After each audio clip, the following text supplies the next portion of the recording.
Hello everyone. So this is the first video in probably about a 5-part series. Just very short videos touching on Crohn's disease and mental health and childhood trauma. And for me, these 3 things have sort of impacted my life. And I just want to have a sort of chat with them and chat about them and get them out in the open. So I'm going through a Crohn's flare-up at the moment, and I thought I'd share what it's been like for me going through that flare-up, and also what I'm thankful for. So I've shared quite a graphic image on my blog that you can hopefully click through now if I can figure out how to work YouTube. If not, it'll be on the link in YouTube. I did think quite long and hard before sharing it, because let's be honest, what one's bowels do and what a toilet looks like after going isn't polite conversation. But this is my experience, and I want to share it for a few reasons. Firstly, and perhaps selfishly, it's going to help me be more open and be more honest and comfortable with who I am and what I'm going through. And secondly, it might help other people. Perhaps, I don't know, but maybe. That we all go through crazy shit, and we all go through things that our bodies do and our minds do that don't feel normal, don't feel right. But actually, we are all going through that kind of stuff.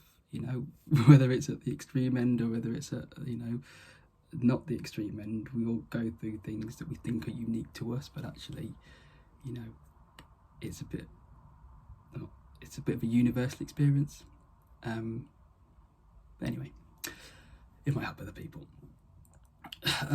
So if you've not been squeamish and you've clicked through and seen the pictures I shared, so that's been my daily experience, really. I think summer 2020 was when my Crohn started to sort of raise its head again after having nothing since 2010. And I'm going to go into a bit more detail on why I think that might have been and why it came back after such a long time being, not present in my life. But since July last year, it got bloody and a lot more painful, and a lot more, I guess, real. Since July last year until now, I'm still having symptoms similar to that. Not as bad, thankfully, but between 5 to 10 times a day I could have that happen. And the sequence essentially is I'll feel pain sort of here in my sort of lower left of my abdomen, and I'll go and sit on the toilet, and then that will come out. And what's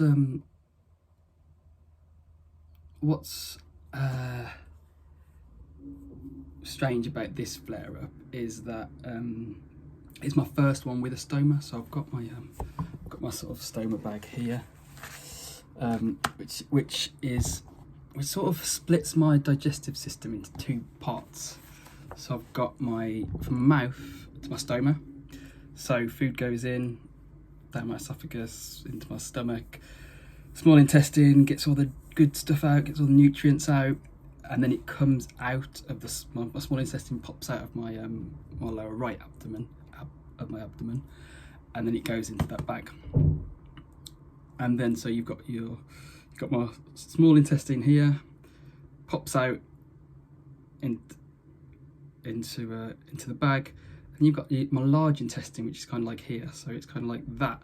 And so my large intestine is still in me, it's still in there, still just chilling. Basically, it's been chilling in there since 2010, doing nothing, because that's the bit that flares up when I have a flare up.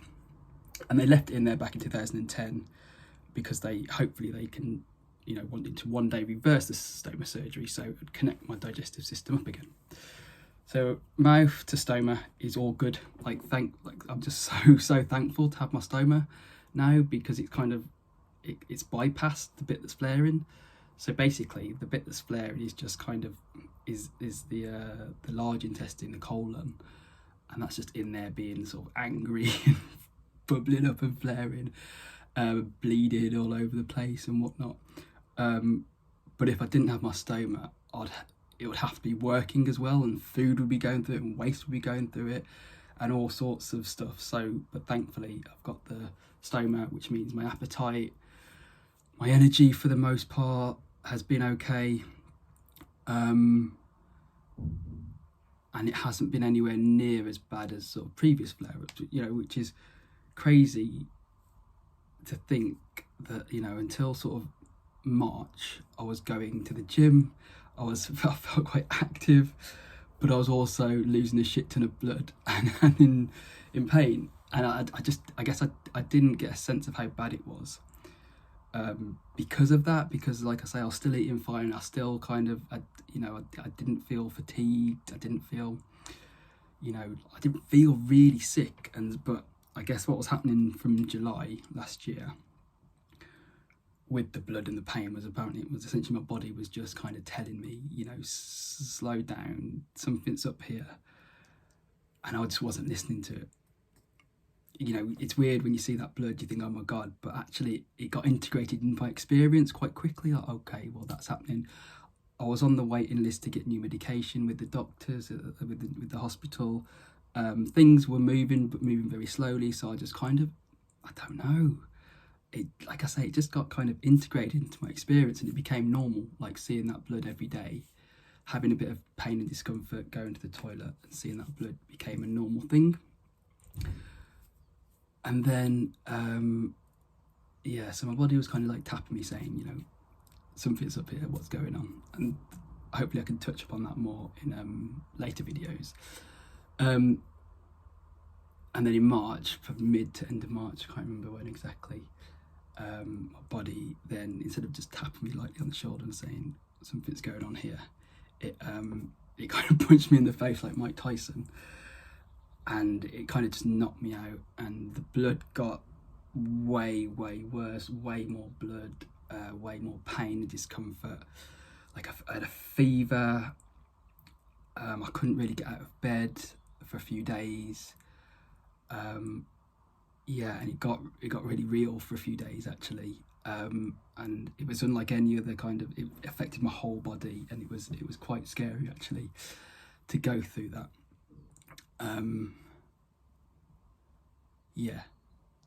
And so since then, so I had a bit of time off work last year, last summer.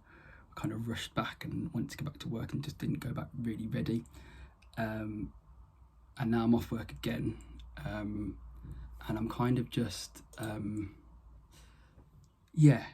just trying to figure out sort of what's going on, having plenty of time to reflect and think about things, and I think what I want to do in later videos is probably more explain the process I've been through over the past 2 years or so during this flare-up, and what I think triggered it,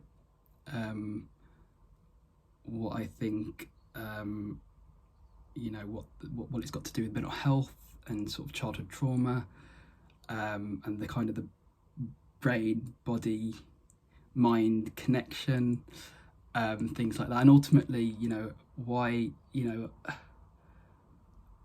this is happening, but it feels like it's happening for a reason. Ultimately, it feels like I always had to go through this flare up to understand myself better. And again, hopefully in future videos, I've got a few more videos planned that'll become clearer what I mean by that, because even to me it sounds like gibberish, but I feel like this flare up's happened for a reason, and it's teaching me something. And for a long time, I think from July last year, I was trying to really resist it and pretend it wasn't happening, but actually when I kind of surrendered to it and allowed it to my body to be sick and listen to my body, I've started to hear some quite like profound stuff and understand things better about my experience with Crohn's and what it's, and yeah, ultimately sort of it's teaching me something. And in the next few videos, yeah, that's the sort of stuff I would quite like to just, yeah, like just rabble on about basically, because as I say, it helps me, and hopefully it will help someone else, or I don't know, we'll find out, won't we? Let's find out. Catch you later.